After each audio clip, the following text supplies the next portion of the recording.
Welcome back, everyone, to the Working Audio Tools podcast, the place where Paul Third and myself, Ed Thorne, interview audio professionals from YouTube and the mixing and the mastering communities. We also compare mixes that Paul and I undertake ourselves and constructively critique and break down each other's mixes in an effort to try and learn and share our evolutions as mix engineers on our journey to becoming full-time mix engineers. The podcast is sponsored by DistroKid. There'll be a couple of little segments coming up later with more information about their service that Paul and I use ourselves as well. This week we have another special guest, which I'm excited about because he is one of the biggest audio YouTubers in our niche. He has a fantastic educational platform, and I think he has, I saw today, some of the most viewed videos out of any audio YouTubers. Please welcome Michael from In The Mix, the mixing and mastering educator with his very own YouTube channel. Thank you for that incredibly kind introduction. As a fellow Brit, I'm a little bit allergic to compliments, but I'll take them all. So thank you very much. And that's a very kind summary of what I do. I'm delighted to be here. I'm very happy to be here talking with both of you guys. Obviously, if people watching this video will most likely know you more than they know us too. But for anybody that doesn't know Just you, a bit. Michael, just a bit. If you could give us like a brief introduction of you, but kind of more like stuff that maybe people won't know, like again, like how you started your journey, like from say going from the start of your audio journey. I mean, you could go into the YouTube stuff, but I would really be interested to dive into Michael, the engineer, because again, you are a working mixing and mastering engineer as well. So tell us a little bit about yourself and kind of how you've got to where you are today. I mean, just sort of starting from the beginning, I've always been a very sort of detail-oriented person, and I was in uni, I was studying an engineering degree, and then I got into music production as a hobby. And I was just fascinated by it, just all the aspects, the technical and creative aspects of it. So I started recording some covers, producing some music, and also just slowly sort of recording and mixing bits and pieces for other people. I got into, sort of tried a bit of everything: mixing, recording, producing, mastering. Also, I wouldn't have called it that back in the day. Over the years, I just started sharing things that I really struggled with when I started. So I started the YouTube channel, started sharing bits and pieces here, either on the software I was using or some hardware stuff, just things that I found were real sort of roadblocks or hurdles for me, problems that I came into.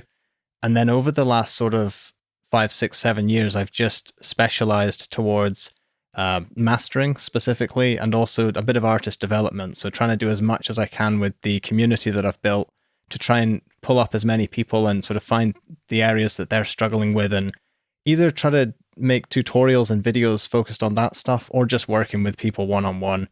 I do a lot of work off YouTube on, like, we've got this big Discord server, and I sort of pride myself in being very accessible. So I'm not a sort of creator where you just see me post a video and then I disappear and you can't get to me. Like, loads and loads of people, I try to talk to as many people in the community as possible and be involved. And that's obviously, very challenging. It leaves you sort of wide open, but I found it like really, really rewarding and a sort of different approach to doing this. I did not start YouTube as any sort of business. I didn't view it as a sort of business opportunity or like a industry or anything like that. It just started sharing cool stuff, and it sort of snowballed into something really, really special, I think.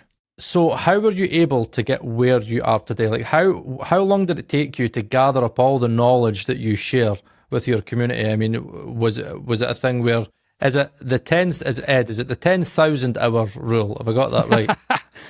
Yeah, this is the one that Paul regularly quotes as the 1,000 hour rule, and I have to I wish it was the that he's 1,000 been hour lazy. rule. Yeah, if it's the 1,000 hour rule, in theory, I'm there. 10,000 hours, but Basically what I'm trying to ask in a very long-winded way, as I do, is how were you able to gain all of the knowledge and the experience that you have today? Yeah, so it's been bit by bit. I didn't wait until I just, been in the industry for 10 years before filming my first video. As I learned something that I thought was cool or beneficial or helpful, I would just share that as I went.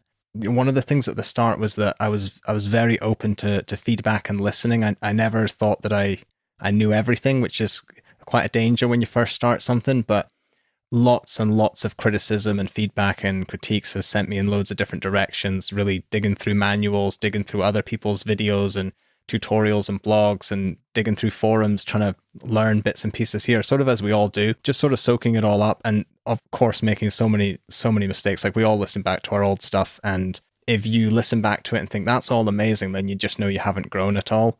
I wasn't afraid to share stuff on YouTube if I thought, I'm not an expert with this software, but this is something I really struggled with when I started. So I'm going to just show people how to do this one thing and how to do it well without trying to waste their time or do loads of sponsorships or whatnot, because I didn't even know what that was when I started. And I think people could see that I was learning as well, and I was really open to people giving me that sort of feedback. And I think that's why people connected with it in some way. And I think that helped it grow as well. And I it's a very sort of cliche thing to say, but I've learned as much or more from the community than I've ever shared or shown to them as well. So with the more professional work, to give people like more actionable advice, is when I'm working with artists, like I never assume I know what's best for something they're working on. Like I'll always send people different revisions, different versions, and I really I'll share the processing with them and see what they're open to and what sort of what they're receptive to. Well, the question is, do you actually enjoy mastering over mixing, or is there another reason why you do more mastering over mixing? Yeah, so I also really enjoy mixing, and as other engineers would say, mixing just takes so much longer. It's a much more involved process in a different way. I find when I mix, it doesn't always play into my skill set, because I just focus far too much on all the little details, and when I mix, I can sometimes just lose the bigger picture. And I find that when I master, it allows me to just. Also, I'm not doing like 3 or 4 masters a day. I like sort of working with artists and giving them a lot of time. But I also found that with the mastering, it was viewed of as this sort of magic, sort of like sort of mystical, different dark, and it's absolutely not. And I used to view it like that, but the more I dig into it, the more I talk to professionals and just sort of get working in the industry, I've really been able to sort of demystify it for a lot of the clients and share with them the processing, work with them to get them really, really good results, and not claim that it's anything other than just sort of good old hard work. But with the mastering, I think it works with my skills better because I can focus in on the details, but I can very well listen and see the whole forest, the whole big picture as well. Whereas when I did the mixing, I was the sort of person that could spend days and days adjusting things and getting too lost in all the little details, I think. Okay, so how would you describe mastering if I was, well, I am a simpleton, but if I was a real simpleton, hang on, let me rephrase that. If I was a simpleton with no knowledge of audio, how would you describe mastering to those people who think it's a dark art? And how would you describe mastering to those people who just think it's slap a limiter on it and get it as high in volume as you can? Sort of both of those together. First, to the person that just thinks that it's just slapping a limiter on, there's so much more to it. And unfortunately, a lot of marketing and a lot of the industry has done a bit of a disservice here, because there's a lot of AI mastering tools and automatic mastering tools that sort of make it look like it's just slapping a load of processing on. But if that was the case, then any mix could just be achieved by putting a load of processing on. Any arrangement could just be done by letting AI take care of the song or whatnot. So there's a lot more to just than just processing. It really is a process where you first it's a human job. You're talking with the artist, whether that's emails, phone calls. You're learning what they actually want, just the way you would with a mix, listening to their rough and sort of learning what their sort of hopes and dreams for the songs are. Is this just a personal project? Is it something they want to put on Spotify? Do they want it to be a hit? Really absorbing all the reference tracks they send you and thinking about the best way to get their song from where it is. Hopefully the mixer's left it in a great place for you to get it ready for release. And you might have to prepare different versions for different platforms. Usually not, though. Usually you just prepare a social master. There's a lot more to it than just putting fades on, choosing the start and end points and applying a bunch of processing. You're often automating processing throughout the song, just like you would during a mix. And it's a really creative process. It's not just slapping a bunch of processing on. And then to people that just think it's this mystical sort of dark art process, no, it is just the same sorts of tools you'd use in mixing, but often with just a little bit more resolution, and you're making much, much smaller adjustments because you're adjusting everything together, so you can really make some big mistakes if you start doing anything too crazy with it. You've just said something there, actually, that I think resonates particularly with the current state of the AI conversation in music, which is that mastering much like mixing, is very much a human service and relies on human conversations so that we as service deliverers can capture, as you said, the hopes and dreams. And this is something AI can't replicate. I've just found that resonating very, very strongly. Very well phrased. Thank you. I'm making a video about it at the moment, which is why I'm not reading off a script, but like I've been thinking about this for years, but actually, in the last couple of months, much more. And you could argue that you could talk to an AI that could make it seem like it cared about your hopes and dreams. So I'm not sure about that. But when it comes to mastering, I think the reason the industry is focused on AI specifically in mastering, and the other tools for AI have not really taken off in the same way. The ones for composition, arrangement, and mixing, there are fantastic tools, but it's not as easy to just take a song and say, and there's not really an AI tool that just does it all for you at the moment for mixing or production.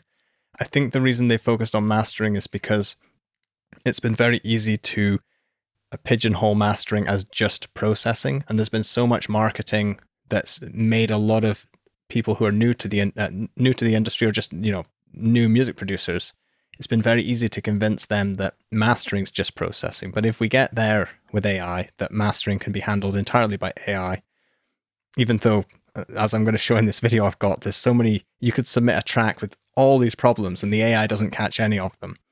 Once people are convinced mastering can be done with only AI, then it's not far for mixing to be completely AI. And then, at that point, I think, what are we really doing? We've kind of removed, people don't make music just to get the best possible sonic,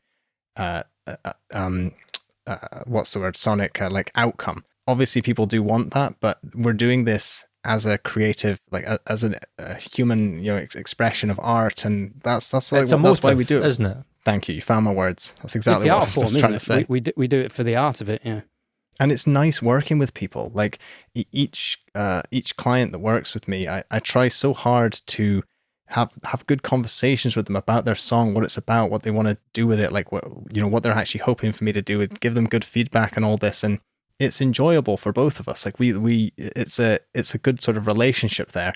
And I know you don't get that when you just put it through an AI mastering tool, but also I don't want to come across as being afraid of technology or anything, because I love using all the latest and greatest tech and whatnots, but I just think there's a time and a place for these sorts of tools.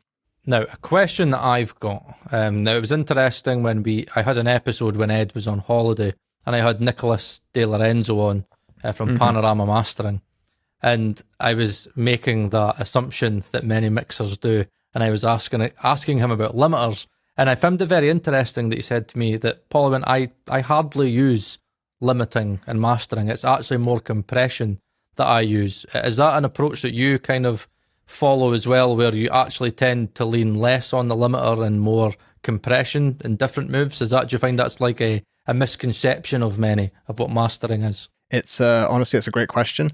Limiters are so important, but when you're talking about getting something up to a very competitive and commercial loudness, because unfortunately almost no one's accepting masters that are at the recommendations of streaming services and whatnot. So if you submit something at minus 12 to minus 16 LUFS integrate, it's not being accepted. No one's taking that. Unfortunately, there's arguments to be made that could sound significantly better. A lot of what I would do would be, and people like Nicholas, you need to do many stages of dynamic range reduction. If you just leave it all to a limiter, as a lot of AI tools do, you can't, well, I don't want to say you can't, but it's difficult to just leave a limiter to chop off 8 or 9 dB at the end and hope for it to sound any good. So yeah, I would do multiple stages of compression. Depending on the song, clipping is really effective. It's not going to be for every song. And then hopefully by the end, your final limiter is hopefully taking 2-3 dB at most off, and you're still up to really commercial and competitive levels. If you want to push to crazy levels, then you're going to need more limiting. I can't see a way around that at the moment. But it is really interesting seeing different people's approaches, because I watched one video of his, and it was very interesting to see, again, how little was happening on each process. And then by the end of it, he really did get that level up there. So yeah, it's good to see.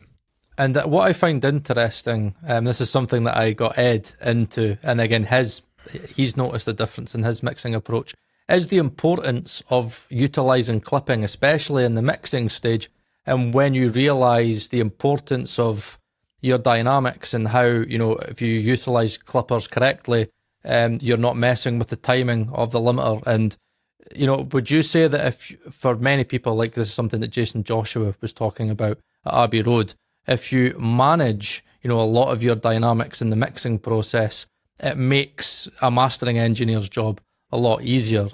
So as a mastering engineer, is there any things that you would kind of advise a lot of mixers to do to make the mastering process a little bit easier? Yeah, so it all depends on how loud you want to finally push it. But when I receive a mix where the every kick and snare is a huge transient above the level of the mix, I don't send it back, but I have a chat with them explaining that if they either compress or sample replace or just clip it carefully in the mix, or limit those samples in the mix and get everything sort of closer together already, then I don't need to do, I don't have to have compressors and limiters pumping away, sounding really, really bad to get it up to the level. That's something where, again, you see a lot of sort of insecurity coming through because people think, okay, I know the mastering's going to cut the snare and kick down, so I'm just going to boost it even more in the mix. But a lot of limiters, are actually pretty smart, and they do a little bit of, transient shaping before limiting to try and boost some of these peaks anyway. And this is something that I tried to do with my own plugin, which is if something really is lacking dynamic range, I can also try to add a little bit back in key areas so that before you hit the limiter, you're not just completely squashing things down. So I guess the actionable advice in the mix would be a lot of more amateur mixes. The main body of the mix is this sort of thick sort of sausage, but then there's all these huge dynamic peaks sticking out, and that's always going to present a problem if you're going for sort of very competitive loudness levels. It might not be a problem if you're going for a very, very open and dynamic mix, though. This sort of takes us on to something that I was going to talk about, which is a little bit more controversial, but it's the whole, people trying to keep their mixes a little bit more quiet, say minus 12, minus 16. Everyone's at minus 14 LUFS integrated. And people saying that, always sounds better than a heavily compressed master. But if you've got one of those mixes where it is, say, minus 14 LUFS integrated, but the peaks are really high, like the kick drums and snares are high, and they're so loud that they'll just force someone to turn it down, well, then it's just not going to be a very good musical experience, because your vocals and all the instruments are just not going to be, they're just not going to be present in the mix.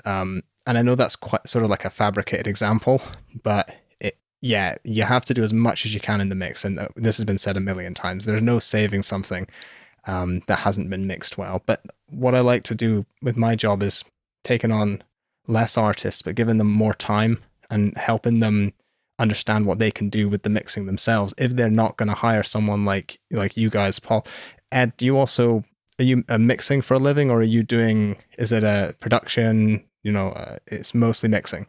Well, I mean, Paul and I are in the same boat in that we're, at the point of this podcast is documenting our journey to becoming full-time mix engineers. So I still gig playing drums on a professional level, and YouTube, earns a tiny bit of income that covers the cost of my studio. Other than that, it's earning mixing client, earning mixing clients. Let's go for that. And in regards to earning clients, now I love your story because it's very similar to mine. And I love the doors and opportunities that YouTube can open up. We discussed this with Vitsa when we had him on the channel. Now, obviously, you're in a very remote part of Scotland. I'm in a remote-ish part of Scotland, and Ed's in London. So really, Ed's in the hotspot. But I find it interesting that you could be in such a remote part of the world in Scotland, but you still get tons of clients. So was it kind of the YouTube that opened the doors for you?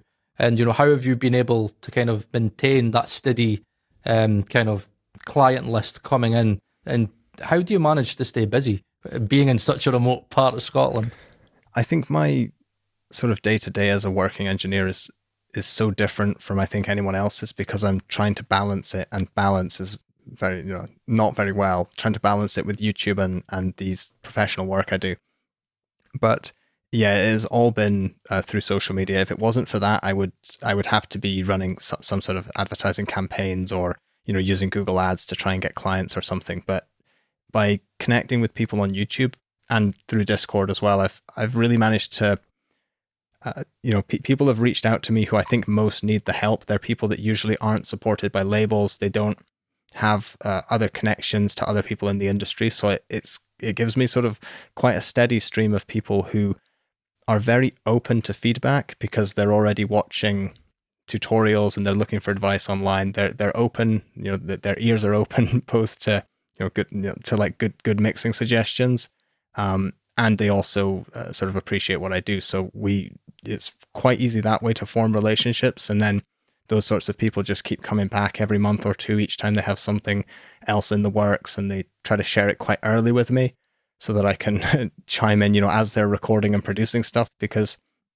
you'll know yourself, if you've got a song that's like actually arranged well and is written well, it's very easy to mix and very easy to master. So yeah, if it wasn't for the YouTube there, I don't know what I'd be doing to get clients. I think putting myself out there has made people feel very comfortable, sort of coming my way, I suppose. And then the rest of it, staying busy, is when it comes to YouTube and whatnot. There's so much that could be done there. I find more recently I'm getting increasing amounts of companies sending product and plugins, and I'm probably refusing 100, 200 products for each thing I show on the channel. There's just a lot of work there behind the scenes that people don't see. Probably testing hands-on 10 or 20 things for everything that reaches the channel. So there's a lot there to keep me busy as well.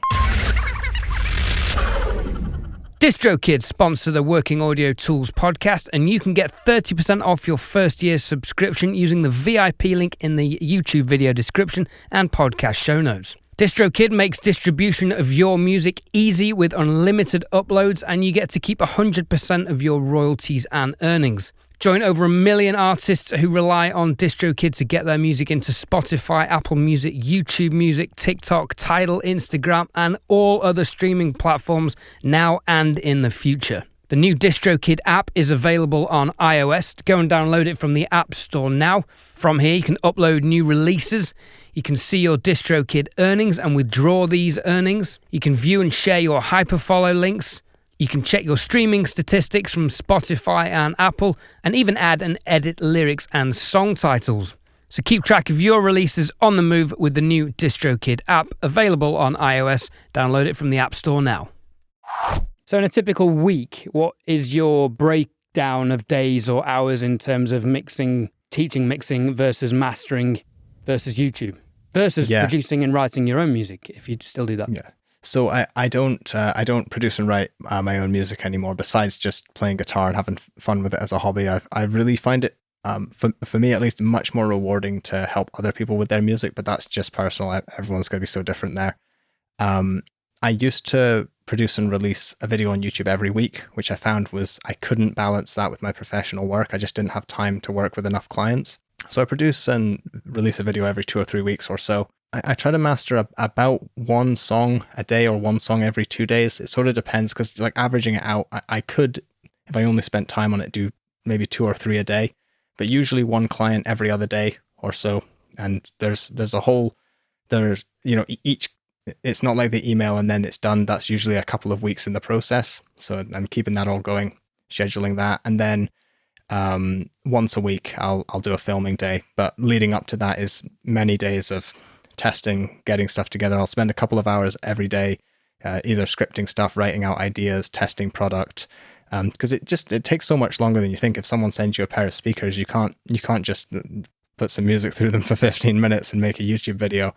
I try to be really, really thorough with it. My days are very different. Every day is incredibly different. I try to keep bringing it back to, working for clients is really, really good for me, because it always keeps me accountable. Like I have to keep coming back to that. You can't leave someone waiting 5, 6, 7 days to get their song back. So that I think is really healthy. Like not just going down a rabbit hole of just trying to film the next YouTube video or something like that. I mean, what would you say for you guys? What's your balance for? So my week is split up. Monday nights, Paul and I do the podcast. Monday daytimes is usually catching up on admin and editing the previous week's episode, which can take up to 3 hours, and recently I've been recording the DistroKid segments. There's a great time for an advert after I've just said this. There you go. Yeah. Quality. Seamless. It's a real segue. And then at the moment, I'm Paul and I are obviously mixing tracks that we find from the Produce Like a Pro Academy or artists that we're connecting with to then showcase in the podcast every other week. So they take some preparation. I'm practicing drums still a little bit. I try and write every now and then and keep a vague amount of pressure on my own stuff, but that's definitely down the priority list. Fridays and Saturdays, most Saturdays I'm gigging as a drummer, so I'll try and do Monday to Friday in the studio. And yeah, like you said, testing products. I mean, the audio interface comparisons that my channel seems to be known for. You know, I have spent 2 weeks on a video in the past. You know, it's very, very time consuming. Now, when that video then goes on and does quite well on the ad revenue sales, you think, well, this is some payback at least. And when you see people, you know, commenting and, you know, you've helped them make a decision to help their musical journey, then it's worthwhile. But yeah, it's pretty much, I try and spend a day on YouTube, a day on the podcast, 2 days mixing, and a day just gets taken up by other stuff. And then Saturdays gigging and sometimes gigs during the week as well. So when it comes to me, I've got that challenge of not only having a Monday to Friday job, so I have, should I say boring? It's boring to me. It's probably not very fair onto my employer that pays the main bulk of my wages. But no, it's very not what I quickly want. becomes a full-time mix engineer. Yeah. So yeah, I work Monday to Friday in a college. Luckily, I work with my dad. He looks after me in there. He's an electrician, so I work as like a technician, like Monday to Friday. So within that Monday to Friday, I've got to try and work through dinner breaks. I've got to try and work through like tea breaks and stuff like that. I'm doing like pre-mixes during my tea breaks, dinner breaks, editing videos. Monday night, I've got the podcast. Wednesday, that's when I always record my YouTube videos on a Wednesday night. Then Thursday, I've got to then try to find time within the day. Normally, after I finish work, I'll then do the YouTube video on the Thursday. And then Friday, I normally try and keep for the missus and the kids. And then Saturday, either Saturday or Sunday will normally be a mixing day because I always need to have a day to mix for this podcast. So I'm probably lucky if I've got, 2-3 nights a week that I've actually got to myself. But I think I'm really glad you asked this kind of question, Michael, because I think what it shows is to get to a certain stage in this career, you've got to put a hell of a lot of work in, and audio is very unforgiving. It isn't something that you can just rock up to and get like a career straight away. Like for us, we've kind of utilised the social media kind of side of it, and it's worked out really well so far. See the Gen Z lot, right? I just seem to think that I actually feel like an old man saying this, but it seems to be like, I don't know, the work ethic isn't the same for me with a lot of Gen Z compared to like millennials and kind of before our time. And I think that if you genuinely want a career in audio, you need to be willing to do as much as physically possible. Whether it be a YouTube channel to try and build up a following, or again, just like spending the 10,000 hours, not 1,000 hours, the 10,000 hours, to put in the work and to have all of these shitty mixes. I mean, I went to uni and still I walked out of uni and was like, yeah, I'm going to be a professional mixing engineer. And 10 years later, here I am on a podcast talking about trying to be a full-time mixing engineer. But I mean, it's just, you need the time, and it's a lot of work. It's so much work. Something I would chime in with is also to defend Gen Z is that, you know, when you see those folk, when they find something they're passionate about, they'll pour all the time and energy into it. So it really is about finding something that you really are passionate about, because if you're not super passionate about audio, like it's not worth sticking with it, because it does require a huge amount of time. And especially with social media and content these days, I find it used to be very easy to I used to make 2 videos a week, then 1 video a week, and now it's less and less because I'm having to spend so much more time making sure that the videos are shorter and shorter and better than they ever have been before. And it's that all that effort, whether you're trying to intern somewhere or whether you're trying to just work really hard to get more and more clients, or whether you're doing YouTube, no matter how you're distributing the effort, it is an awful lot of effort. But it's also so rewarding when you get to connect with people and you take their song somewhere. I mean, you probably guys have experienced this so many times over, where you do send them a mix or the final mix, and they just can't believe that their song could have sounded like that. And I've had this time and time again when people they get so emotional because you manage to get their song either to that loudness or that clarity or that sort of bass tone that they send in the reference. And when you get it there, it doesn't happen absolutely every time, but when it does get there, they're so overwhelmed because they thought there was something wrong with them or their ability, when it just needed the right people working on it to help them realize their vision and their sort of dream for the song. And it's those sorts of moments that make it incredibly worthwhile for me, at least. And I'm sure it's the same sort of stuff for you. There's probably not many people that get into this industry to try and make just like loads and loads of money, because there's much better ways to try and do that. Like, we're doing this to try and like make art happen. Like, that's what all three of us are doing. We just try to facilitate the creation of art in one way or another. I think a big issue that we do have in this, in the audio community, especially for younger engineers coming up, is it seems to be a lot of quick fixes. It's all about the amount of DMs that I get. It's like, Paul, should I buy this? Should I buy this plugin? Should I buy this? Do you recommend this? And I'm like, why are you asking me? Like, get into the mix and like try it out for yourself and experiment and play about.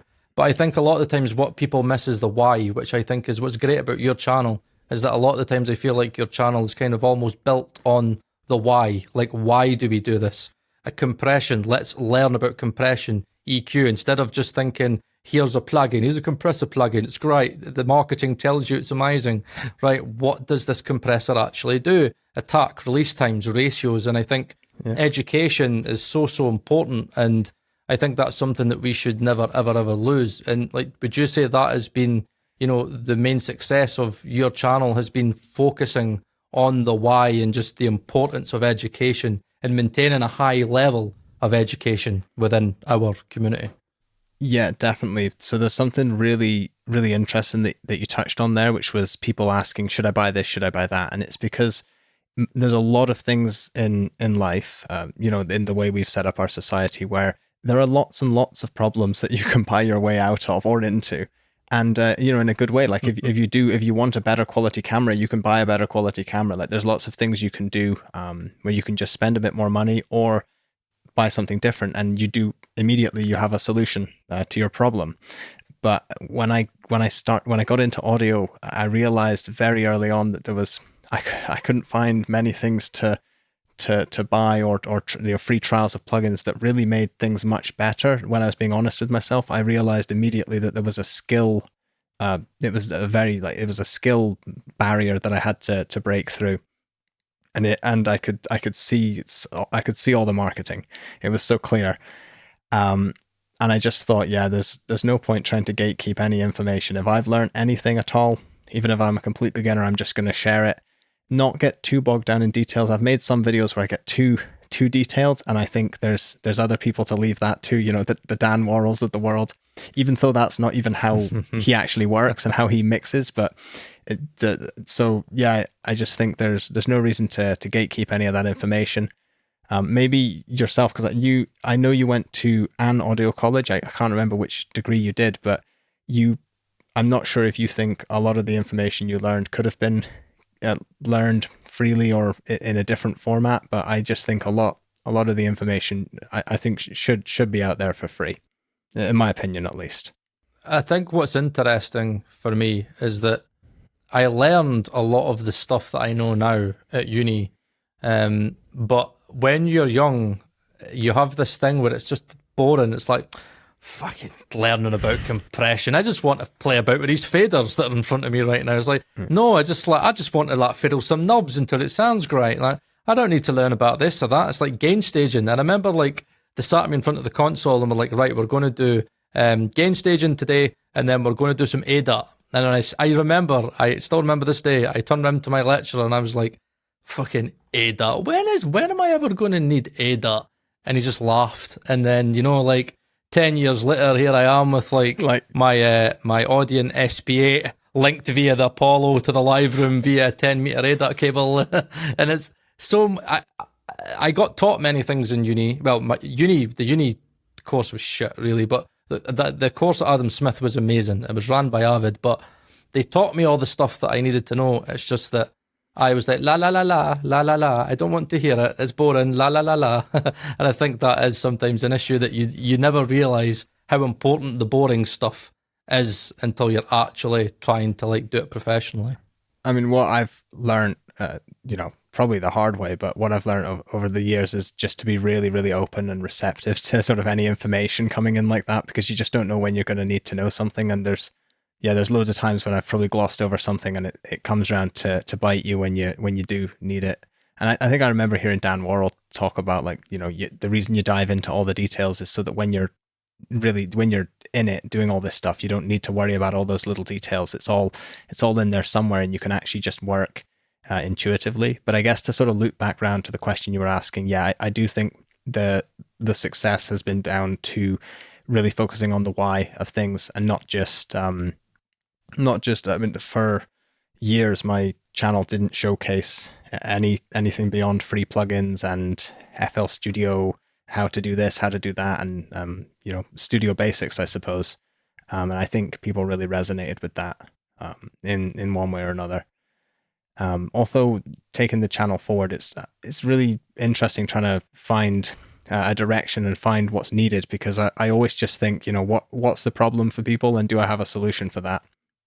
And that's what I'm trying to do now, is navigate, where are people's problems with their music production, mixing, mastering, and what can I do to try and fill that space a little bit more. And that's something that I'm thinking about probably every week, trying to come up with different content. Because I don't believe in just putting out videos on a schedule just for the sake of it. I used to do that a little bit, but now it's as and when things are really worthwhile for the audience. I have a pretty deep respect for their time. I really don't like wasting anyone's time. So a few things I've picked up in the conversation so far is talking about AI and mastering being pigeonholed for AI specifically.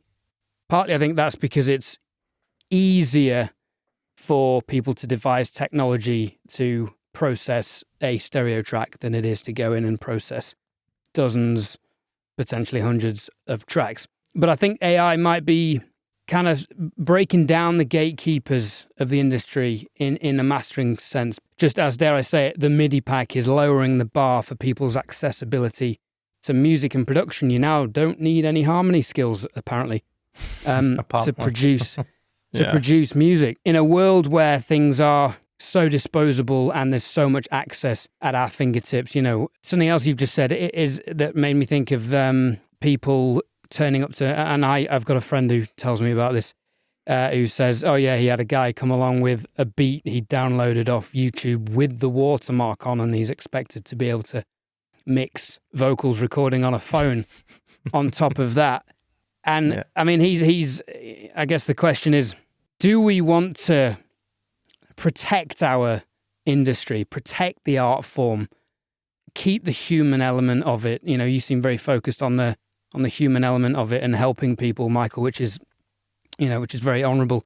But do as an industry, as a collective, as mix and mastering engineers, producers, songwriters, artists in our own right, as we all are, do we want to protect the industry from AI or from the dumbing down sounds cruel, but the simplification of what is an art form that, in the 80s when Queen were recording, they were phenomenal musicians playing in phenomenal studios, made phenomenal by phenomenal engineers, both recording, mixing, and mastering. We don't make music like that anymore. Well, most of us. I did listen to the new Dream Theater album the other day, and I was absolutely blown away by how good that was on all fronts. But is it our job as experienced members of the community to protect it, to cherish it, to try and reverse the devolution and the demonetization and the race to the bottom in terms of pricing that everyone suffers?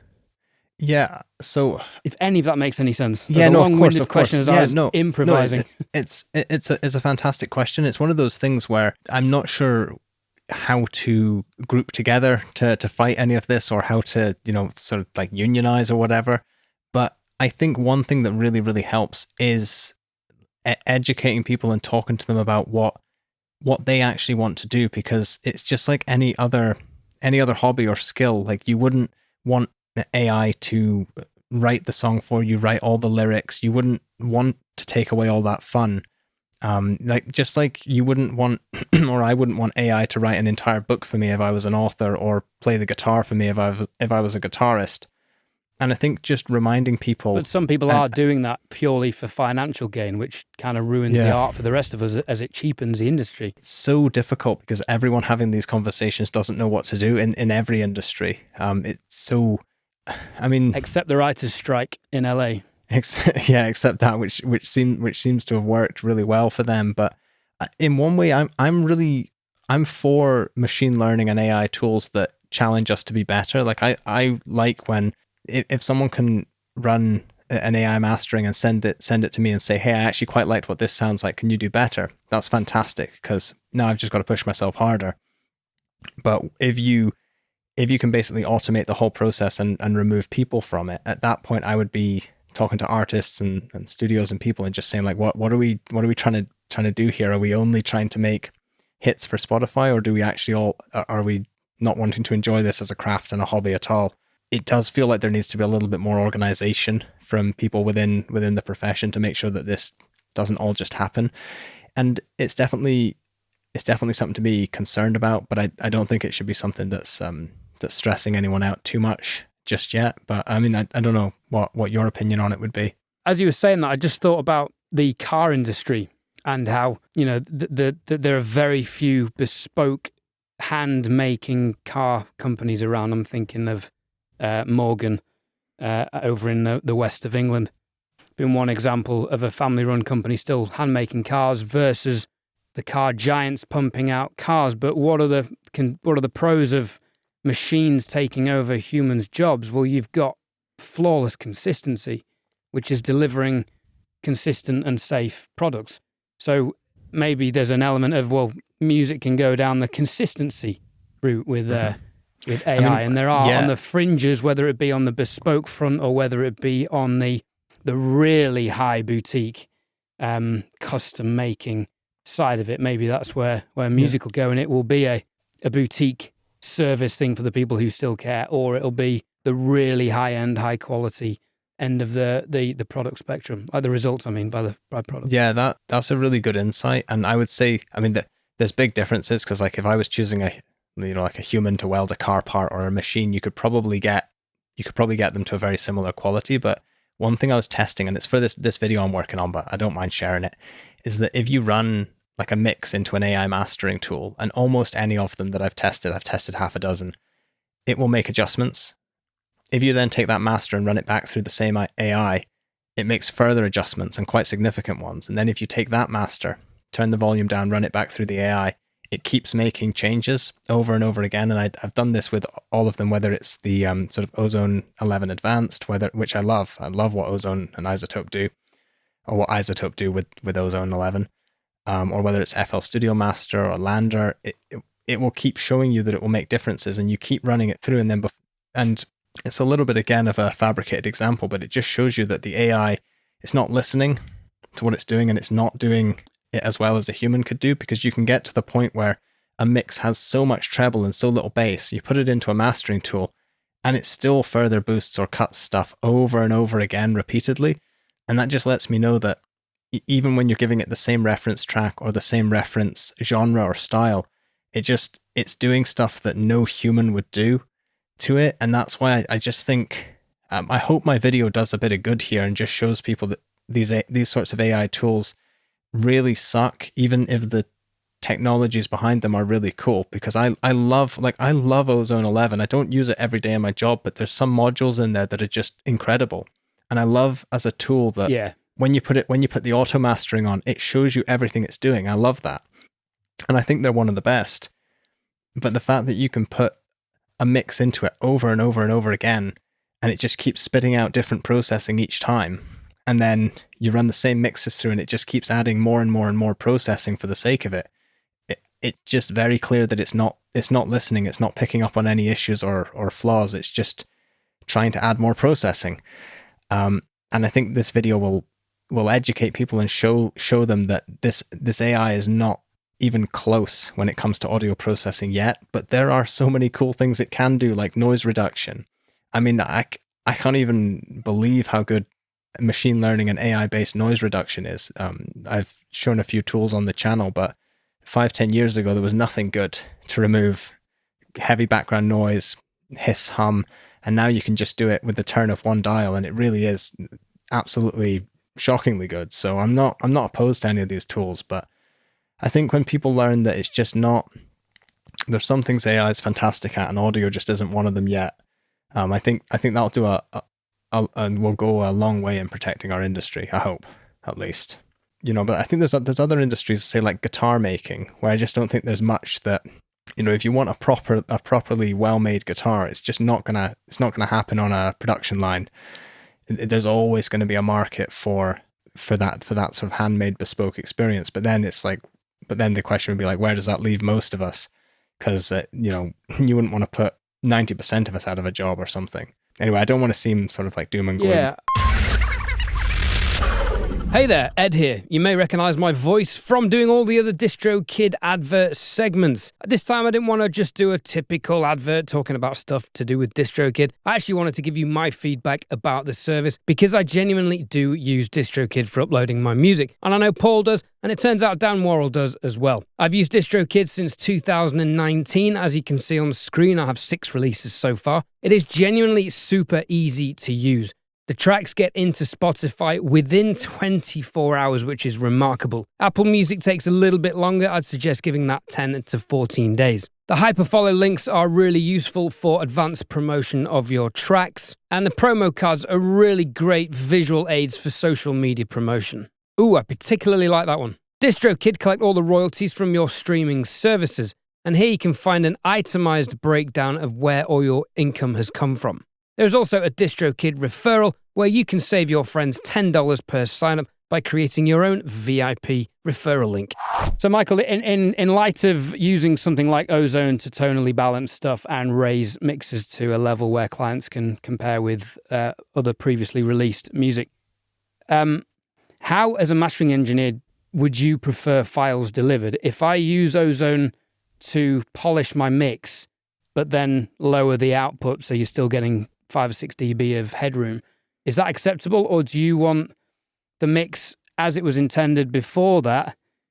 I mean, maybe with the processing is as intended, that's another debate, but would you want it with the Ozone processing, or would you just want whatever I'm happy with, whatever the client's happy listening to, which may have Ozone on, and then just give me a bit of headroom and I'll do the rest? Or do you feel Ozone's not really giving you much to play with?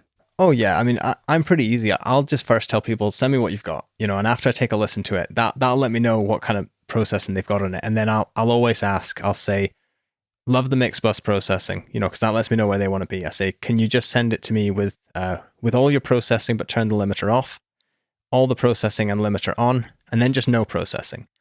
So just send me those 2 or 3. And I say, it's possible that all their mix bus processing is just absolutely spot on. It's very likely that there's a compressor set wrong or there's something automatic there, but I just like being really easy and just saying, I love what you've done, send it to me with and without. I'm going to use that and see what I can do. And then usually one of those 3 will give me something really good to work with. I don't like receiving files that have been limited and then try to pull the level down, because I've just found from a lot of A/B testing that it's better to redo the limiting. When you sort of delta a limiter, and you hear all the crunching and craziness that goes on, it's always better to have a fantastic room or headphones or system and get the limiting done right.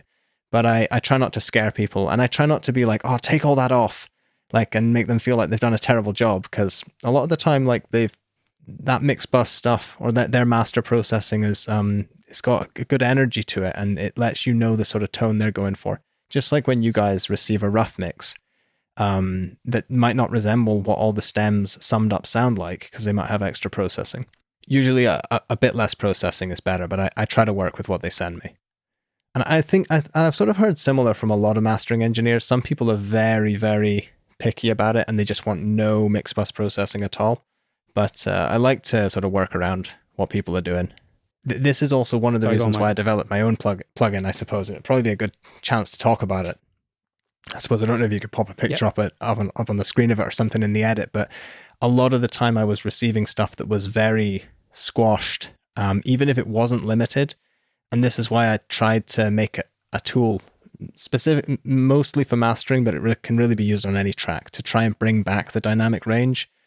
Also so that I didn't have to ask people to make so many revisions, because I was just finding, and maybe you have the same thing where people tend to overprocess their tracks, overcompress, and I tried to make this tool. It was very simple, just lows, mids, and highs, where I could pull back a little bit of that dynamic range, trying to distinguish a bit between the transient and sustained material, just so that, instead of asking someone to go back and have to adjust the snare or adjust the bass a bit, I could just tweak things and adjust it. And I've also found some of my clients have got the plugin and they just make this adjustment too, and it makes things a lot easier for me, getting a bit of that dynamic range back before I have to inevitably try to pull that level back up again. And that was a really sort of like interesting thing to develop as someone who's like an audio professional YouTuber, because again, I felt like I found this sort of a little bit of sort of gap in the market, and again tried to make something that wasn't too flashy with not too many visuals and displays, because as much as I love plugins like that, the number of times I've been fooled into thinking I'm hearing something that I'm not, and that's a whole other discussion. So, headphones, speakers. I know you've done a video comparing tons of different headphones for mixing. Yep. I know you've got very expensive PSIs in your studio. But what's your thoughts on speakers and headphones? Are you somebody who believes that you could get arguably as good a mix out of headphones as you can with speakers, or are you a guy that's mostly speakers and you will normally tend just to stick with speakers? So boring answer, but I absolutely use both. I think you can get phenomenal mixes with headphones, especially with like a can opener application, anything. You can run plugins on your output to cross what's it called, cross feed the right to the left, and also all the different virtual monitoring systems. So not just VSX, but what SonarWorks is doing. What can be done in headphones is just extraordinary. So I definitely rely on headphones a lot, but there's for me nothing can beat the three-way monitoring system in a fairly well treated room. I find that I use that 80% of the time, and then any sort of error checking or very fine work where I just feel I need that absolute focus, I'll always put the headphones on. 5 years ago, I probably would have said, no, you couldn't get there with headphones, but there's so many phenomenal options, and I'm always changing different headphones, trying different things out. Which headphones do you use? Yeah, so right now I'm 50-50 between these ones, Biodynamic 1990 Pros, which sound great I've got Emerging Anubis, so they sound really well powered by those. And then surprisingly, I actually had to pull these out of my suitcase because I was just traveling with them, but the VSX as well, which is like here on, and people know what these are. They're the virtual headphone system.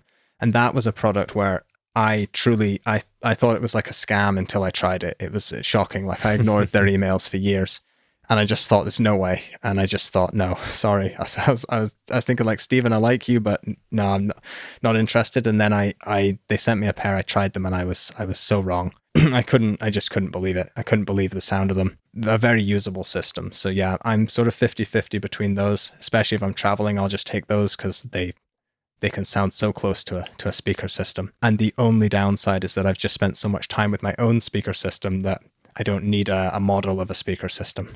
I think what's interesting is that I'm still to meet somebody that doesn't highly rate VSX, and all I've heard is that you just get really good translation. Like people have said to me, they're not the greatest sounding speakers in the headphones in the world, but in terms of translation, they just do the job amazingly well.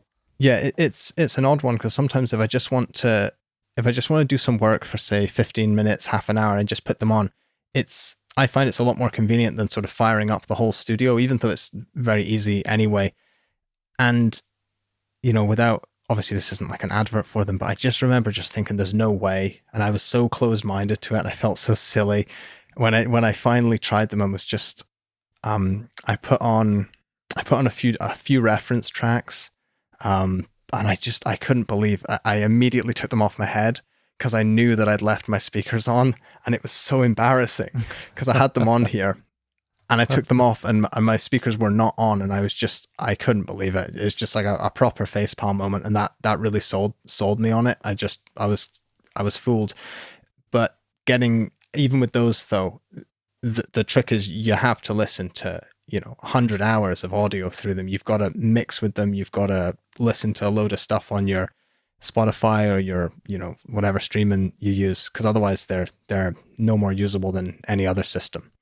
But yeah, no, the translation is something people always talk about. I think you can get great translation with anything that you know really, really well.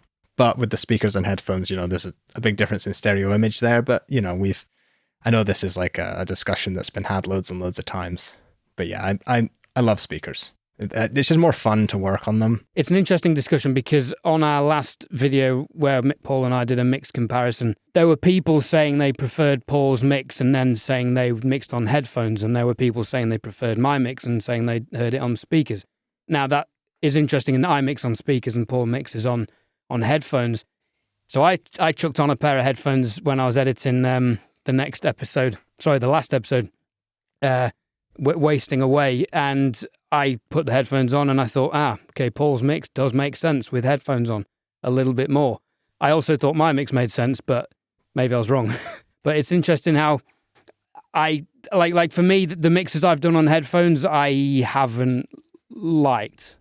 But I'm just a speaker guy through and through, I think so.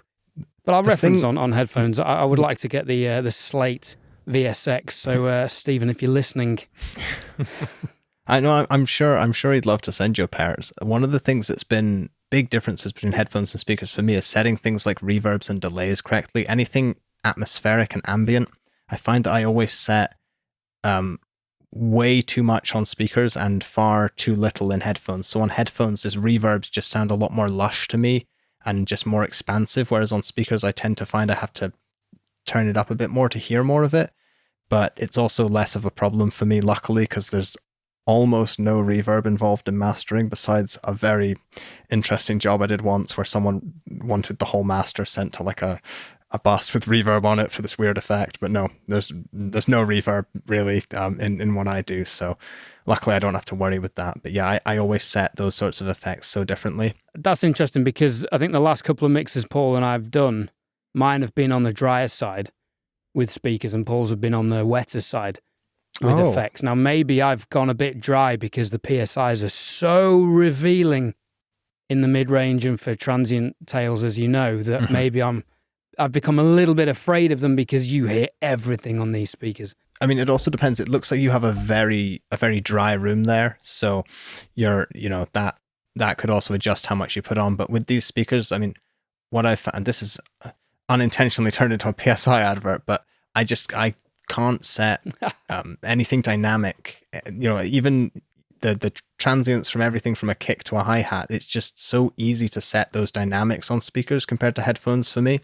But also I just think you're doing everyone a disservice if you don't check on both. I have it's not here because I was just listening to some music on it. I've got a wee Bluetooth speaker here. I've got different headphones, speakers, and there's absolutely no harm in making it sound good on all of them. And then you really know you've won if it sounds good in most of those places.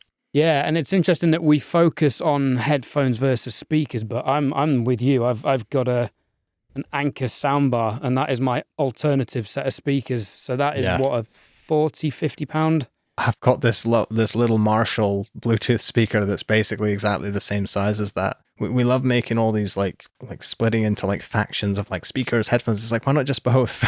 Why not just both? Like they both work. And mobile phones, a plugin that I use that I really like is called Mix to Mobile. The application comes in on your phone, and then you can basically send the audio from your DAW using the plugin. I think it's about £40. So you have to connect it to your Wi-Fi network and it'll connect to your phone, or you can connect it via USB.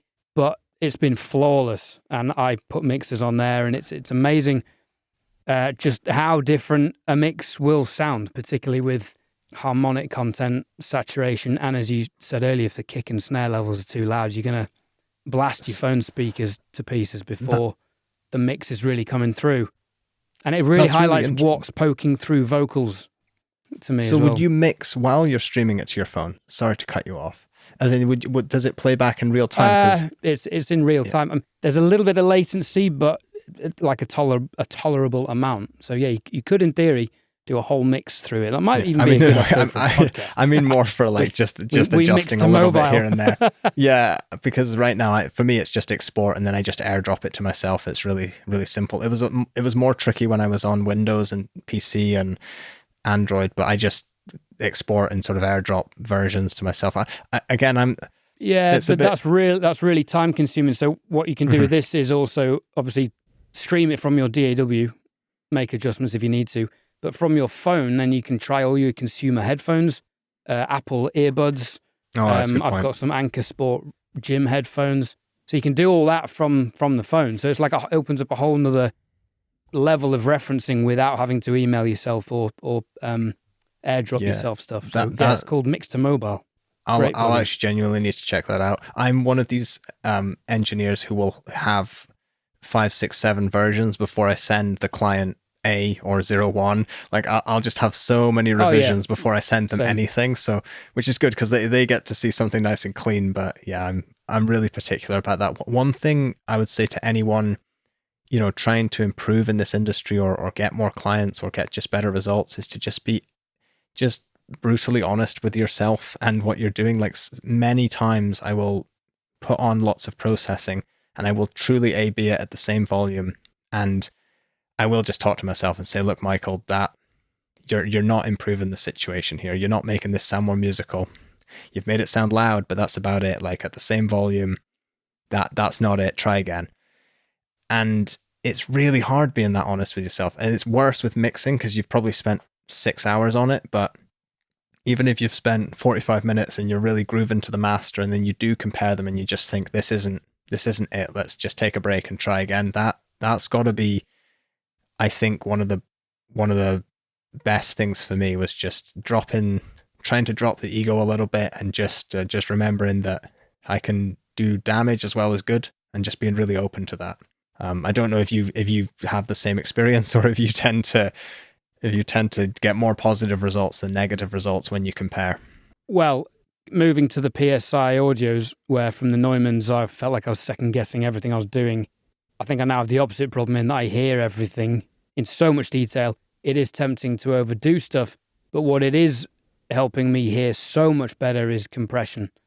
So I am in fact doing a lot less compression, certainly to the previous iteration of the podcast, as Paul will tell you, where things were quite squashed. During the process, I am A-being a lot more again. I don't know if it's, me bypassing my ego. It's just trying to tune my ears. What have I done here that I think sounds good? Let's just double check it and not leave stones unturned. I have a final question. What's your best bit of advice for up-and-coming mixing engineers trying to forge a career? Yeah, okay. I think I've actually got a good answer to that, and that is just, as well as all the normal stuff, working on your skills, working really hard to learn everything, you need to make good connections to get anywhere with this. And to do that, you've really got to have something to offer the people you're connecting with, because I find this a lot of people direct message, a lot of people email, and the ones that get through to me are the ones that are compelling, where they have something to offer, something that I can't do myself, something I'm not very good at, or they're trying to, if you're just trying to reach out to an artist to collaborate with them, you've got to have something that they don't have. If they can already produce electronic music, but you can play an instrument, or you can sing, or you can do something different, and it doesn't have to be very different. It could just be a gap in their skill set, because every human on earth has a gap somewhere in their time, in their time or their skill set. If you can try to fill that for them, that is going to actually connect. And sometimes it won't, and that's just life. But I would say try to offer people something they don't have. Like if that's what Paul's doing, setting up your studio, it's like, well, there isn't there isn't a studio there offering that. That's what you're trying to offer that's special to people, along with all of your skills and all of your attention to detail. That would be something I'd suggest to anyone. There is something I wanted to just very quickly touch on. Previous mastering conversation where we were talking about the benefit of sending it to someone else. It's not just limiting, it's not just processing. Something I didn't mention, now that we're talking about the PSIs, is if you're running something through processing or an automatic mastering tool, what you're hearing in your studio might not be a good representation of what's actually happening. And that's why it's good to get another professional involved with a huge monitoring system where they can hear every detail that an AI tool couldn't hear. And that's just something I wanted to add on top of that, which is sort of like a no-brainer, but it's just to remember that you might hear something sounding better in your studio. That does not mean it's going to sound better to the consumer or the customer or the listener of that music.